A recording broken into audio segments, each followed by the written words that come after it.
Pandian store சீரியல்ல இப்போ நடிகர் வசந்த் வசி நடிச்ச செந்தில் கேரக்டர்ல நடிகர் வெங்கட் அவர்கள் இப்போ நடிக்க ஸ்டார்ட் பண்ணிருக்காரு. என்னதான் நடிகர் வெங்கட் அவர்கள் பாண்டியன் ஸ்டோர் சீசன் 1ல ஜீவா கேரக்டர்ல நல்லாவே நடிச்சிருந்தாலும் இப்போ இந்த சீசன் 2 பொறுத்த வரைக்கும் செந்தில் கேரக்டர்ல நடிகர் வசந்த் வசி ரொம்பவே நல்லா பேரா வாங்கிட்டாரு. அப்படி இருக்கும்போது இப்போ திடீர்னு அவரு சீரியலை விட்டு விலகி அவரோட கேரக்டர்ல நடிகர் வெங்கட் அவர்கள் நடிச்சிட்டு வர்றது பல ரசிகர்களுக்கு மிகப்பெரிய கோவத்தை உருவாக்கி அவங்க நடிகர் வெங்கட் அவர்களை ரொம்பவே மோசமா திட்டிட்டு வந்துட்டு இருக்காங்க. இதை தொடர்ந்து இப்போ அதை பத்தி நடிகர் வெங்கட் அவர்களே ரொம்பவே வெளிப்படையா சில முக்கியமான விஷயங்களா சொல்லியிருக்காரு. அதுல அவர் என்ன சொல்லியிருக்காரு அப்படிங்கறத பத்தி தான் இப்போ இந்த வீடியோல நம்ம தெளிவா பார்க்க போறோம். நான் நடிச்ச கிழக்கு வாசல் சீரியல் சில தவிர்க்க முடியாத காரணத்தால சீக்கிரமே முடிச்சுட்டாங்க. அது எனக்கு ரொம்பவே கஷ்டத்தை ஏற்படுத்திருச்சு. அப்போ நான் இனிமே சீரியல்ல நடிச்சா கண்டிப்பா ரொம்ப நாள் போற மாதிரியான நல்ல கதையுள்ள சீரியல்ல மட்டும்தான் நடிக்கணும் அப்படிங்கிற மாதிரி முடிவுல இருந்தேன். அப்போ கரெக்டா மறுபடியும் இந்த பாண்டியன் ஸ்டோர்ஸ் வாய்ப்பு எனக்கு வந்துச்சு. எனக்கு இதோட கதை ரொம்பவே பிடிக்கும்.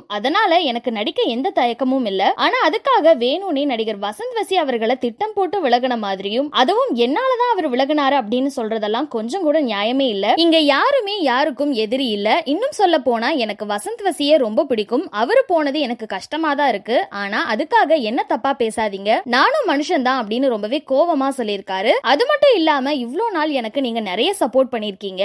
அதே மாதிரி இப்போ இந்த பாண்டியன் ஸ்டோர் சீரியல் 2லயும் சப்போர்ட் பண்ணுங்க அப்படின்னு சொல்லி முடிச்சிருக்காரு. இந்த வீடியோவை பார்த்துட்டு இருக்க நீங்க நடிகர் வெங்கட் அவர்கள் சொல்லியிருக்க இந்த விஷயத்தை பத்தியும் நடிகர் வசந்த் வசியை எவ்வளவு மிஸ் பண்றீங்க அப்படின்னு உங்களோட கருத்துக்களை கீழே உள்ள கமெண்ட் செக்ஷன்ல மறக்காம ஷேர் பண்ணிக்கோங்க. மேலும் இது போன்ற இன்ட்ரெஸ்டிங்கான அப்டேட்ஸ் தெரிஞ்சுக்க நம்மளோட சேனலை மறக்காம சப்ஸ்கிரைப் பண்ணிக்கோங்க.